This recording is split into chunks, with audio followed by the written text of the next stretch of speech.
Hello and welcome back to Mad's World. I'm your host Mad and I hope you've been enjoying season 10 so far. Thanks for your patience over the holidays. Your girl needed a little break after attempting to settle back into Aussie life over the last few months. I didn't really realise how exhausted I was and I've been feeling a bit like I have to go a million miles an hour or I'm going to freak out and realise I've moved home. But I have moved home and I'm all settled in and I'm absolutely loving it. So I hope you're buzzing for the rest of season 10 because I've been working super hard with some really incredible guests. So please stay tuned. If you're new here and you've been enjoying the show, please remember to subscribe, rate and review the podcast on Apple, Spotify or wherever you're listening from, as it's the simplest way to help out the show. Or just find me on social media and tell all your friends about it. This week, I'm joined by big tech reporter at the Bureau of Investigative Journalism, what a mouthful, or TBIJ, Niamh McIntyre. In her work with TBIJ, Niamh investigates powerful tech companies and has published stories on TikTok's overworked and traumatized content moderators, organised crime gangs running crypto scams, and Amazon's sprawling surveillance systems.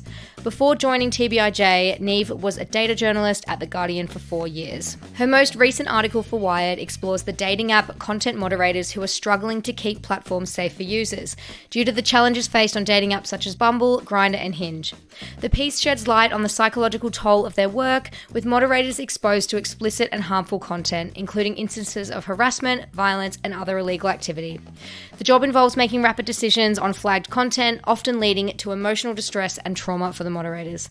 In this episode, we discuss her investigation, including the working conditions of moderators in the online dating industry, the challenges they face, how handling sensitive content is approached, mental health, improving working conditions for moderators, and future developments on the horizon.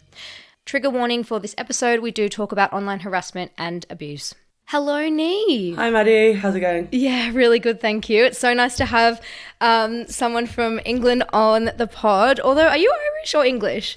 I was born here, yeah, but my family is Irish, hence the funky name. I was going to say Niamh. I've got an Irish friend called Niamh. So yeah, I was wondering. But it's the first podcast recording that I've actually done since moving back to Melbourne, which is huge. So let's get stuck into our speed date question round and everyone listening can learn a bit more about you.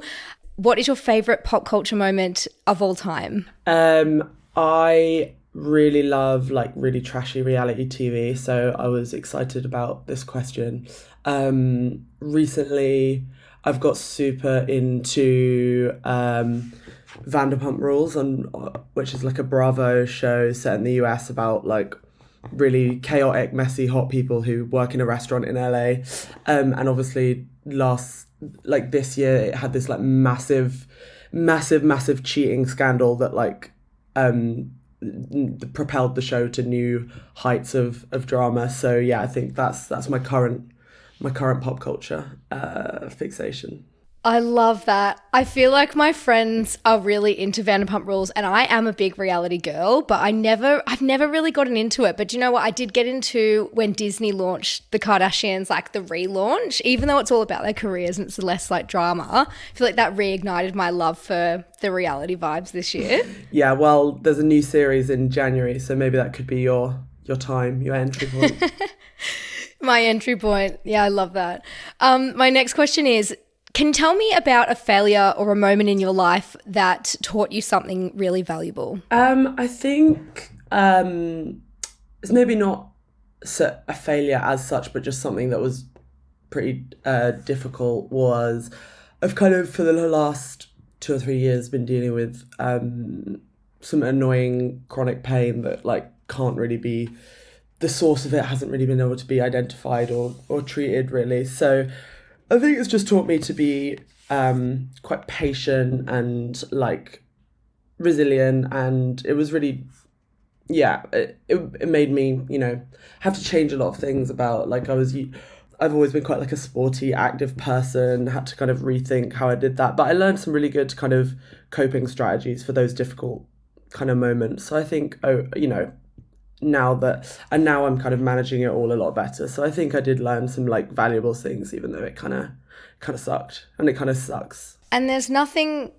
quite like chronic pain until you've experienced something like that. Like, not to compare my experience at all to yours, but I really hurt my back this year. And I think when you're growing up, I feel like your parents are always like, oh, my back, all this and that. And you don't really realize how tough it is and how frustrating it is until you go through something like that. And my dad's recently had his knee replaced, and I felt bad complaining about anything. I've also got celiac disease, so which doesn't sound annoying, but it is actually pretty annoying sometimes. But I was like to him, I hate complaining to you because you've had your knee replaced. And he was like, Mads, there's nothing like a lifelong illness or chronic pain. Like, he's like, I chose to have my knee replaced, but he's like, if you've got a chronic illness, like, you have to be pretty resilient and pretty tough. So power to you. Not that our experiences are comparable, but you know what I mean. It's just I guess you have to have a certain level of tolerance and resilience. So it's really admirable that you have that.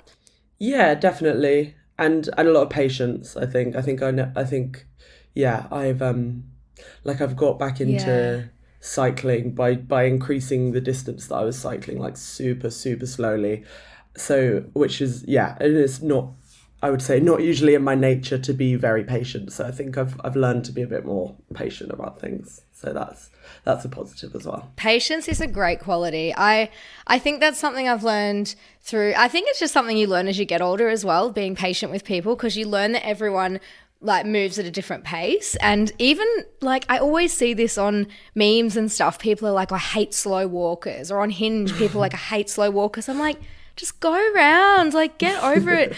Like, sometimes I like to have a stroll. I like to mosey. Like, just let me walk at the pace that I want to walk at. Like, why do you have to be so rude about it? Do you know what I mean? Like, get over it.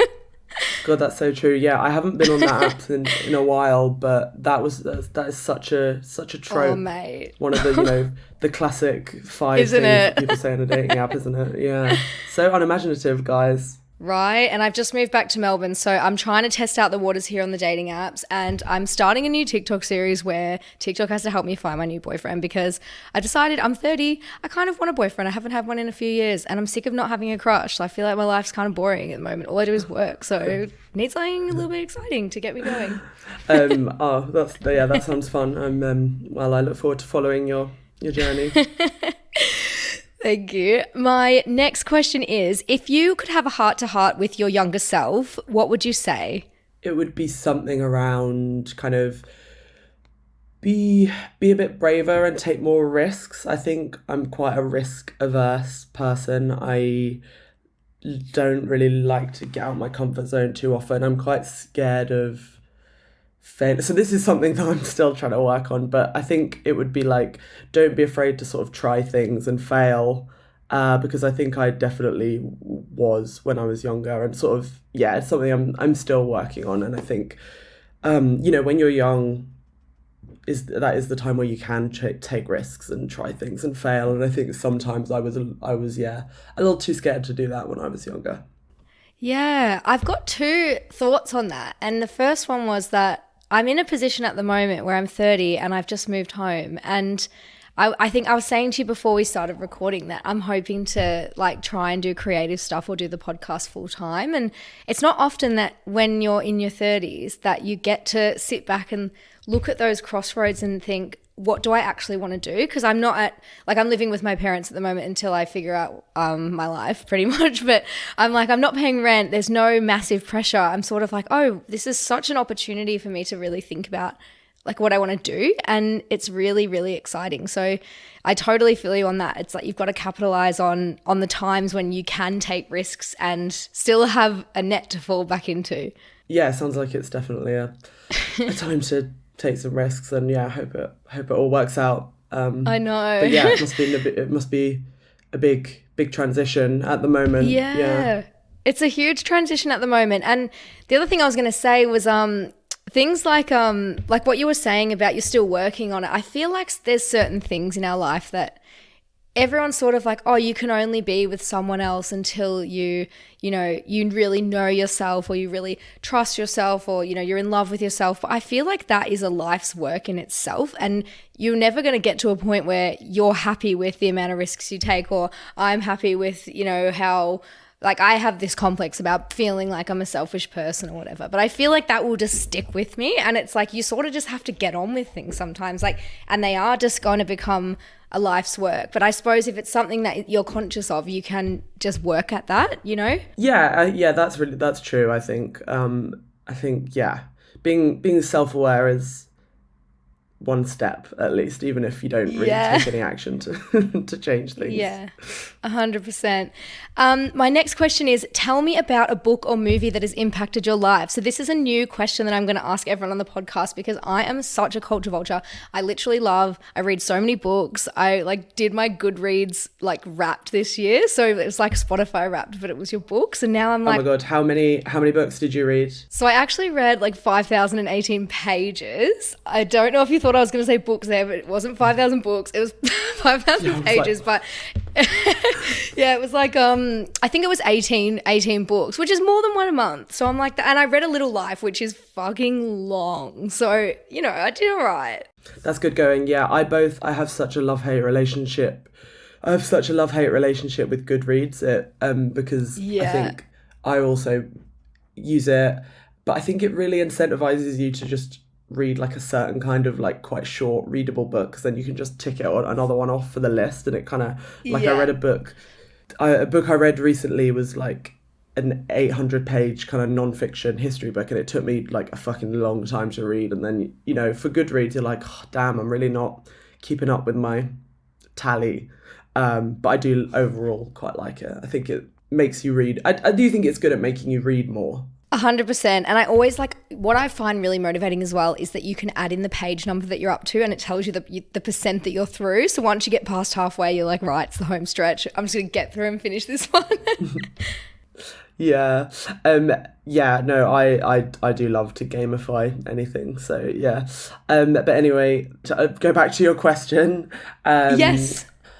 The book that came to mind was The Shock Doctrine by Naomi Klein. And it's a book that I read when I was fairly young, maybe I was 18 or 19 or something. And it's about the history of capitalism and how it thrives on sort of disasters and uses those disasters to kind of embed itself. So she looks at Hurricane Katrina, she looks at all the way back to kind of Pinochet in Chile, loads of different countries and examples. And I think it's been, I'm sure, maybe if I revisited it being slightly older, you would see that there's some slight, kind of oversimplification, because it is so broad. It covers so many different times and places and tries to apply this one theory to it. And maybe reading it again, there would be some, some critiques I might have of it, but I think it really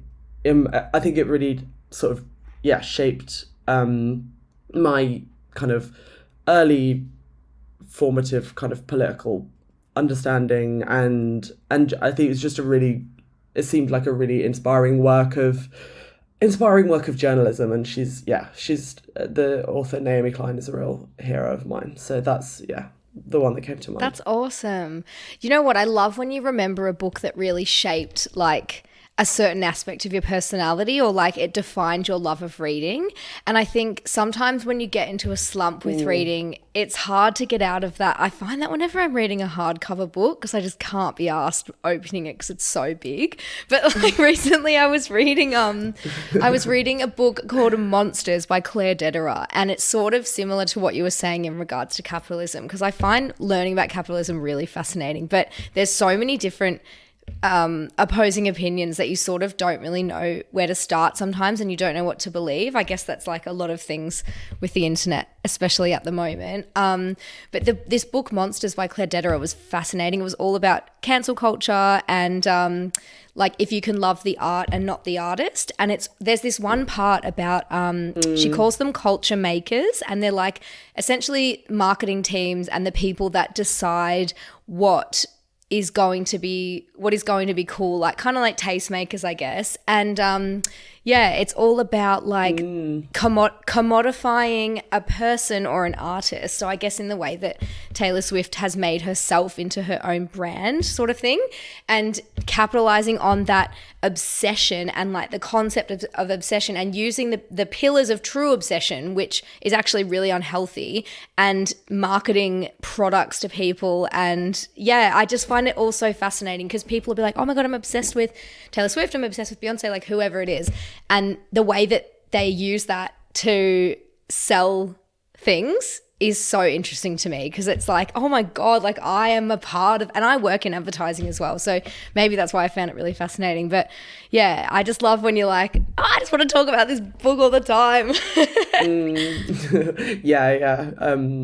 Yeah, definitely. I think that's a marker of how much you enjoy it. If you're just boring all your friends with it in the pub, and yeah, I'm sure I was like that with some books. Yeah. Yeah, honestly. And my final question for this round is, what is your funniest date story? So this is something I ask on every episode, and it is my favorite question, and it leads very nicely into our discussion all about your investigation into dating app moderation. So what is your funniest date story? I had to dig deep for this one because I think most of the like bad dates I've been on were just a bit, boring or awkward or inconsequential. But I did remember one that I went on when I was a lot younger and more chaotic, and it was a bit of a disaster because I had been at this really fun day festival in Sheffield called Tramlines, and there was this guy who I vaguely knew who'd seen that I was going to be in Tramlines, was like,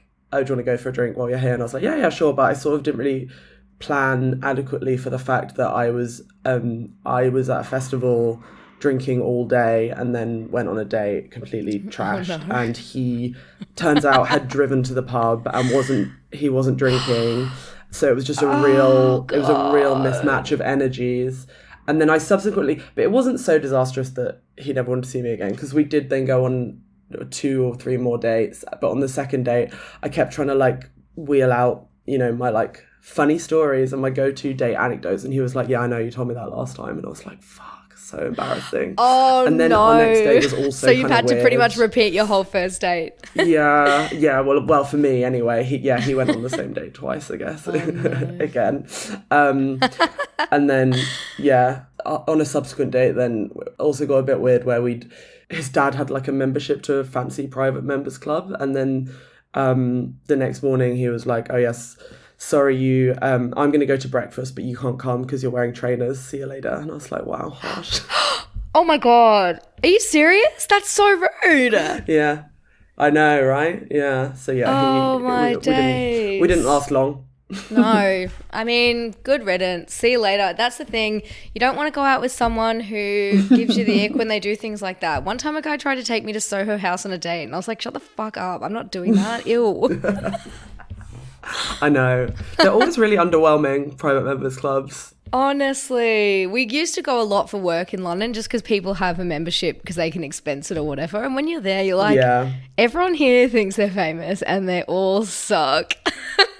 Yeah. So you got in touch with me because you've written a really fascinating article for Wired through your work with the Bureau of Investigative Journalism. That is quite a tongue twister. It is, yeah. I would love it if you could just give us a brief overview of the article and just the key issues that it addresses regarding the working conditions of moderators in the online dating industry. Because this is something I had never actually really thought about. I just assumed that it was all done by AI because I assume everything is done by AI these days. But yeah, do you want to just give my listeners just a bit of an overview and then we can chat about some of the themes that came out of the article?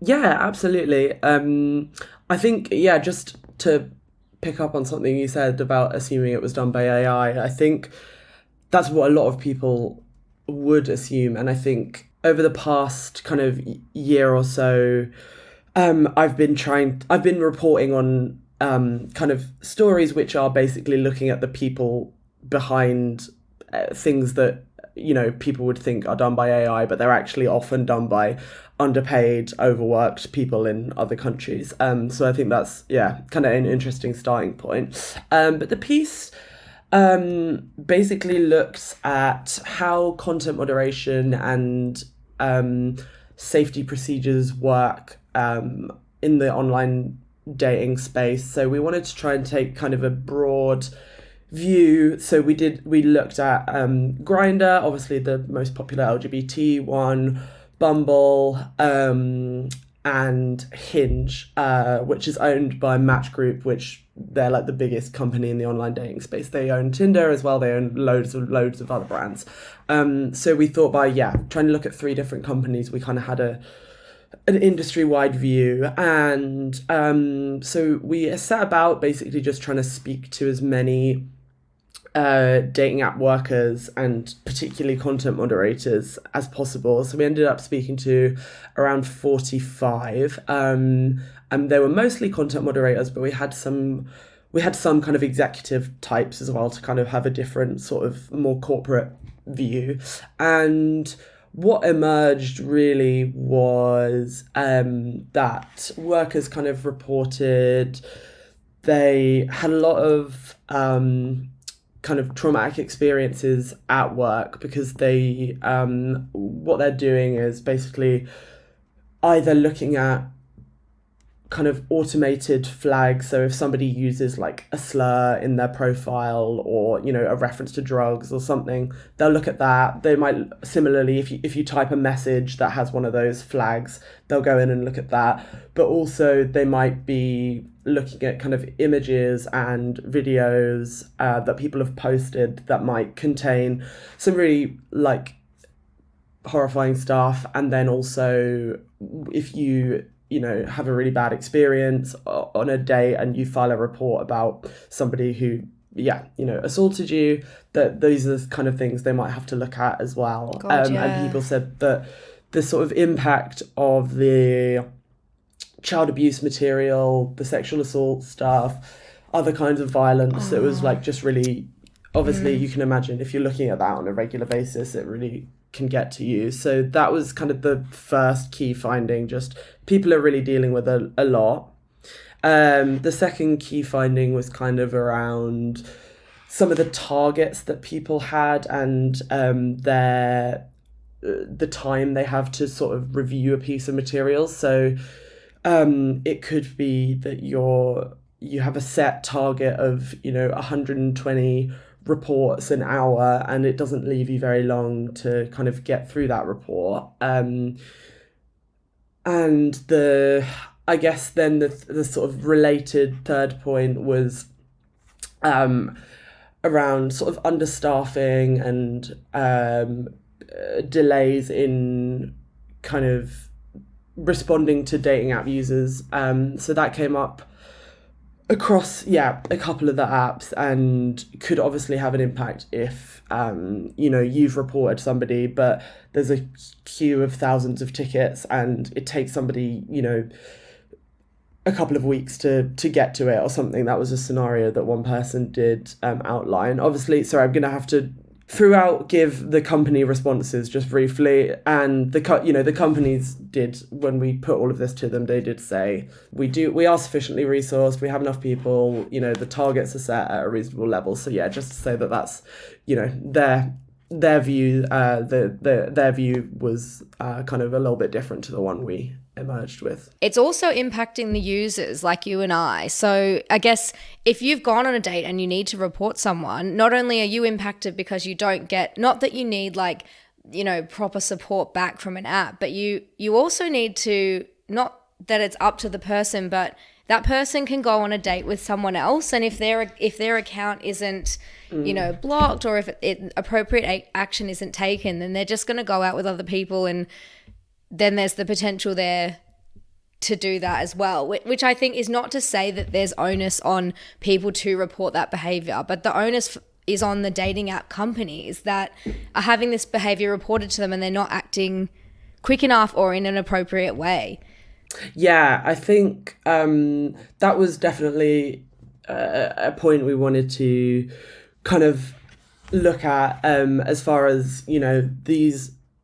the working conditions of the people doing this work was kind of, the primary thing we wanted to report on, but also those working conditions, they're kind of inextricably linked to user safety issues. And we did review one report where somebody on Hinge had a bad experience involving a offline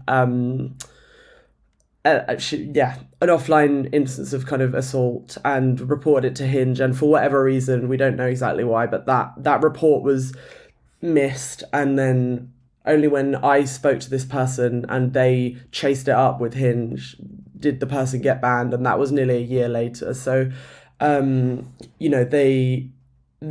was really a reason I did really want to do this story, was like I think the big social media companies like TikTok and Facebook or whatever, they've gotten a lot of kind of criticism for their content moderation and their workers and how they treat their workers. But with dating apps, there was one other really big kind of landmark piece, but I think like there's a lot of, dangerous stuff that can happen on dating apps, and I think it was important to try and examine what processes are there in place if things go wrong. Yeah, it's really interesting to hear about what led you to investigate those working conditions. And I'd love if you could describe what a typical day looks like for content moderators who work for dating apps, because you interviewed some really interesting people in the articles about their experiences, and I found it really heartbreaking to read the struggles that they went through because they're not properly trained in this sort of traumatic content, and it's just completely unfair. But if you could chat us through what the typical working conditions look like and what a day looks like for them, that would be amazing. Yeah, sure. So as I mentioned, there's kind of a few different kinds of content that they'll be reviewing, and just so in general, the kind of structure of the teams is like there are sort of outsourced content moderators, so and they don't work directly for the dating apps. They work for a company, a separate company. They deal with the kind of entry level staff. They're the ones who are kind of typically in other countries. So in the piece we looked at, it was like Honduras, India, and Guatemala were big locations. And they might be kind of looking at people's profiles. They might be looking at messages. They might be looking at reports that have come in from users themselves who've reported other users for various things. And then there'll be, if they come across something that's a bit more complicated or a bit more serious, so, stuff around potentially illegal activity, anything around child abuse or minors, they will then refer that up to the staff team who actually work directly for the dating apps, and they're more likely to be in the US or the UK. So it's a mixture as well of like some people work at home remotely, some people will work in an office, some people worked kind of they were on essentially like 0 hours contracts. Like for Bumble, people would kind of pick their own hours, but they had to, and they were paid like a few cents per kind of report that they went through. Or other people are, paid a normal salary. So there's lots of different ways of what somebody's day could look like. But yeah, the key commonalities were there among all those kind of the different apps and the different locations, because people were doing this kind of all over the world as well. Yeah, and I find that really fascinating as well, because it's interesting. It would be interesting to know like any industry-wide or international trends that came through for the working conditions and experiences of those content moderators, because I think as well it'd be good to know like some of the specific challenges they face, because as someone who has used the dating app and as a woman especially, I can't speak for the LGBT community and apps like Grindr, but the amount of just like disgusting behavior on there from men that is completely unaccountable for, and you just end up having to block them and deal with them yourself. It's like you can only imagine that's the tip of the iceberg, I probably experienced the very like least level of that, but then thinking of how dark things can go in any situation, and especially on the internet where people feel this sense of anonymity that they can do what they want and say what they want without any consequences. It'd be good to know, what sort of specific challenges were they facing? Like what sort of things were they coming up against? I know you mentioned, I'd love for you to explain. I'm just making a lot of assumptions, but Sure. Well, I think, as you can imagine, a lot of nudes, a lot of dick pics, which dating apps have various different rules over, and like, you know, if it's non-consensual, then they'll take action, and if it's consensual, I think some of them are a bit, you know, some of them are stricter than others and that kind of thing. So I think that's kind of a baseline. There's like a lot of that, as you would imagine. And then I think a lot of the lower level stuff might be people just over message being rude or unpleasant or nasty, and so somebody reports them. Then it starts getting more serious. Things that people said they saw commonly was kind of like harassment, or people, if you've had a kind of like exchange of messages with someone and then it doesn't go well, somebody might try and report your profile maliciously, that kind of thing. Then I think the more serious stuff that people dealt with was racism and other kinds of bigotry, homophobia. I think, all of those kinds of bigotry, racism, homophobia, transphobia. I think a lot of trans people have a lot of issues on dating apps. Then people kind of using the apps to stalk people, harass people. With Grindr, there was a couple of Grindr has some really specific challenges around people, because, you know, obviously a lot of people using Grindr aren't out publicly. Yes. Oh wow. So yeah. it can be really sensitive data so sometimes the app is used to kind of blackmail people, or to find gay people to harass, basically. Tell me more about that, because that is I wouldn't even know that. I guess, like, I'm obviously not a gay man, but I think, is that something that is common? So like people go on there to try and find people to blackmail and to out them. That is so fucked up.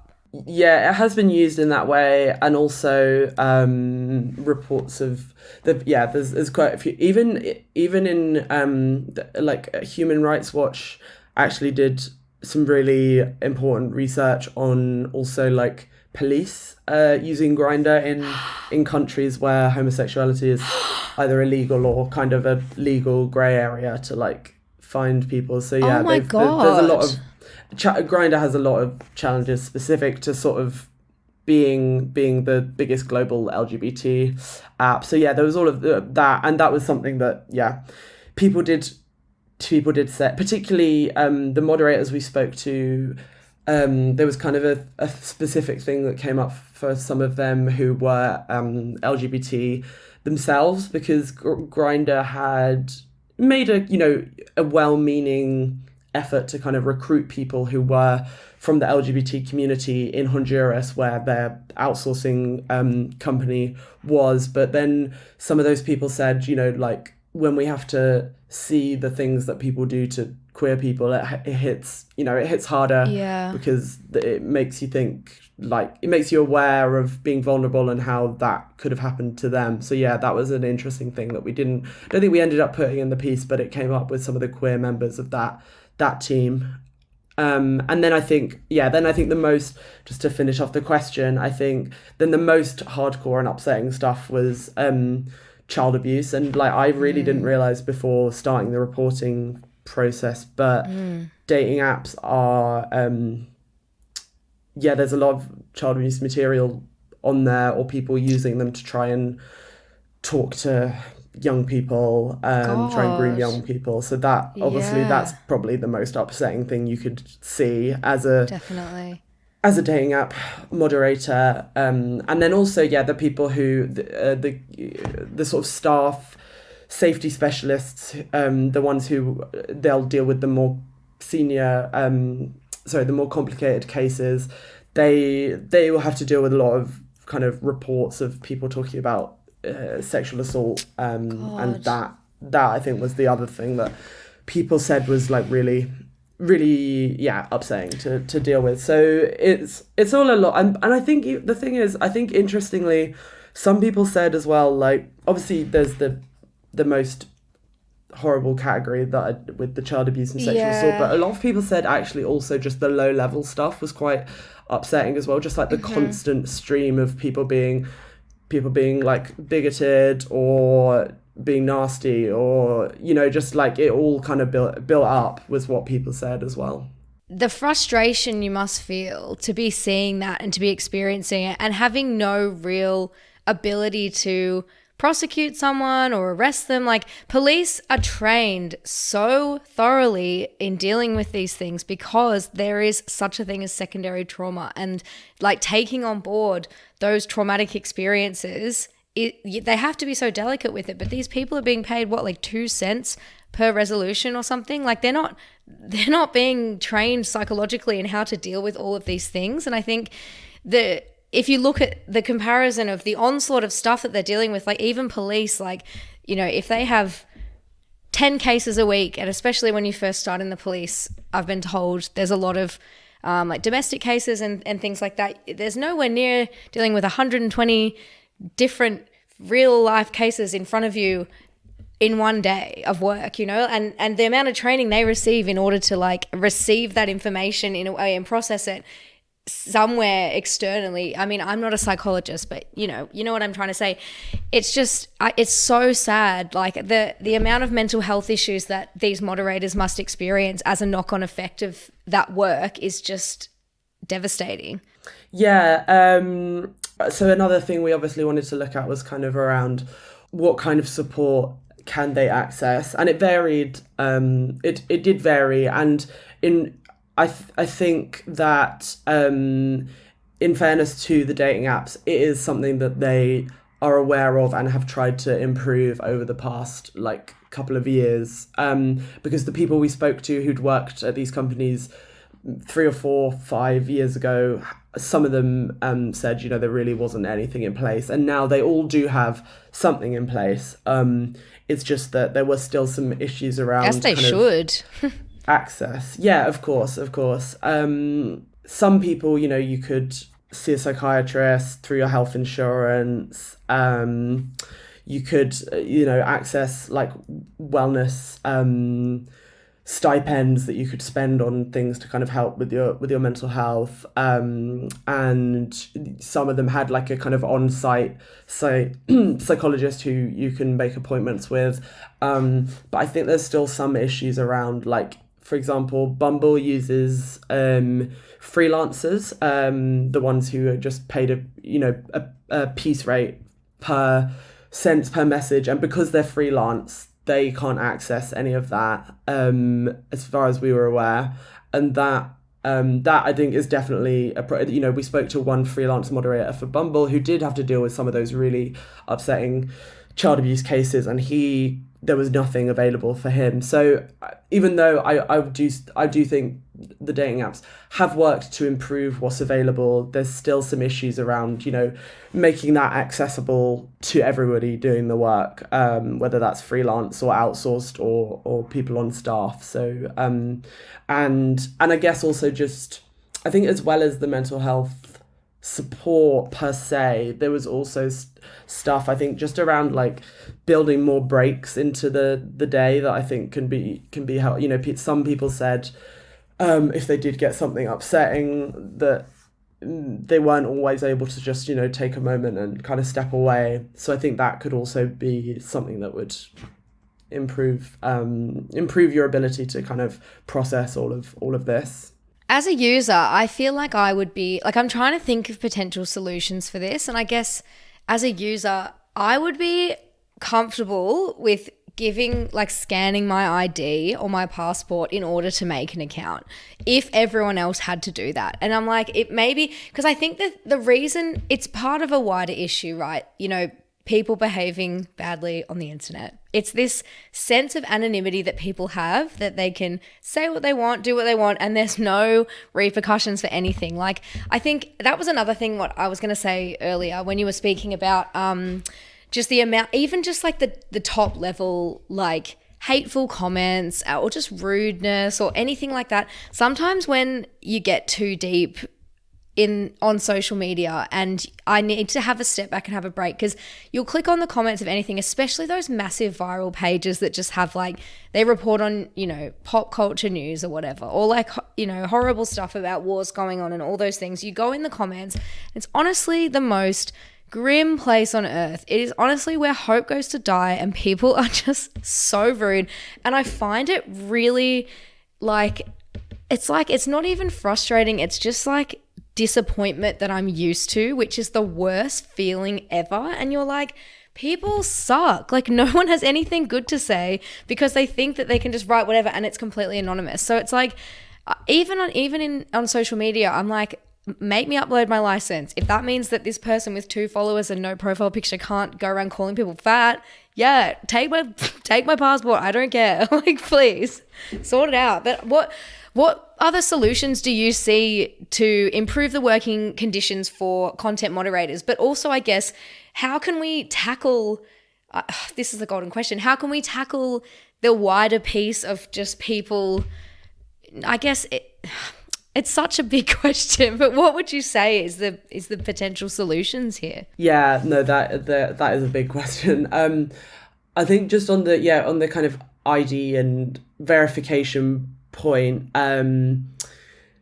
it is something that has come up, periodically when there's a high profile case of something going wrong on a dating app. It does come up, and I think it was actually discussed in Australia recently, because the Australian government's actually engaging quite a lot with dating apps on safety issues at the moment. I don't know exactly what the outcome of all that is going to be, but they're the government, I think, that's really trying to work out how they can tackle some of these issues. So I'm following that and seeing how that's going to play out. But with the ID thing, I think people who would support that would say, yeah, it would help, because you would be able to check someone's identity and kind of stop people, if they've been banned. A big problem, obviously, is if you ban someone, the possibility that they could just get back on the app by, getting a new SIM card or whatever. So there's that it might help with. That's the thing. It's like, if you have the ID on there, they can't come back, like, see you later. Yeah. But on the flip side, I think particularly around Grindr, like, as I was saying, that's such sensitive data, particularly if people aren't out. And I think I can see why, at least in the case of Grindr, like, people would have a strong privacy case for really not wanting to provide their ID, and that, I think, that does have to be taken into account as well. So it's kind of, in fairness to dating apps, again, it's a tricky question to strike that balance between privacy for users and safety for users, and I think that's something that's still working. But in terms of, I think, solutions as far as like dating app moderators, I think there's definitely some relatively easy wins like there that could be implemented just around just paying people better to do the work. So the pay kind of ranged, obviously, depending on what location it was in. Some of the Indian content moderators for Bumble, I think they were earning around $200 to $300 a month. In Honduras, the starting salaries were around $700 a month. I think it was similar-ish in Guatemala, maybe slightly more in Guatemala. But it's really important work, and I think it could be better remunerated. And then similarly, just dropping the more kind of strict or unreasonable targets, and setting those at a pace where people can actually have the time they need to do to get through things and give things the attention that they need. Because I think basically a lot of the outsourcing companies who are doing this work, they kind of grew out of like call centers, and they're still they still have that. I don't know if you or anyone else you know has ever worked in a call center, but it's that kind of, everything is very strictly monitored. You've got really strict targets, all of that. And then when you try and apply that model, that kind of system, to some of these more complex, nuanced kind of safety related issues, I think that's where there can be some problems. And again, sorry, just to give the dating apps view, they would say their targets are set at a reasonable pace, and people have the time they need. But, some of the workers that we spoke to kind of had a different view. So perhaps, letting new employees know what they're in for and properly briefing them in on the kinds of things they might experience. And then that allows them to, at least have some kind of safeguard in place, or, like different processes that can support them along the way. Because I know you mentioned that they have different mental health practices in place to support them, but probably like proper upfront training is just so necessary in these situations. Yeah, it definitely did come up a little bit. I would say, all the apps, they do provide training of some sort. And even, if you're a freelancer for Bumble, you have some kind of remote training. And I think what some people said was actually like the policies that dating apps have in place are actually quite good. Like they do put a lot of thought into like policies and updating their policies for, if like different forms of harassment or kind of bigotry come up. But particularly with Bumble, like some of the workers I spoke to there said the policies we have are good, and we do get trained on the policies, but we don't have the kind of capacity to actually implement the policies. So I think there's sometimes a bit of a gap between, like you might have really good feminist policies on things, but if you don't have enough people and they're all really stressed out because their targets are quite high, then they can't really put the policies into place properly. So I think that was as far as training, that was definitely one thing that came up. Yeah. Oh, well, this has been so fascinating. Honestly, it's something that, to be honest, I never really thought about it, because like we said at the start, to me, it feels like AI, because usually when you're messaging like a bot or a chat program or something on any website, you talk to the robot first and then the human comes later. So I think it's really, really great that you've done this investigation, and it shines a light on so many people that are struggling, and it's given them the opportunity to have their story heard and hopefully make a change. But I just want to say thank you so much for coming on the podcast. It's been really informative, and you've just been really great. Thank you. Oh, that's great. Yeah, thank you. Thanks so much for having me on. It was cool to kind of talk around some of the issues and get into some of the stuff we couldn't fit in the piece. So it was really great to chat to you about it. I hope you enjoyed my chat with the wonderful Niamh. Please let me know on my Instagram, TikTok, Twitter, wherever you are, if you have any stories or thoughts of your own to share. Also, I just updated my website and it looks stunning, so go and check it out. See you next week. Peace.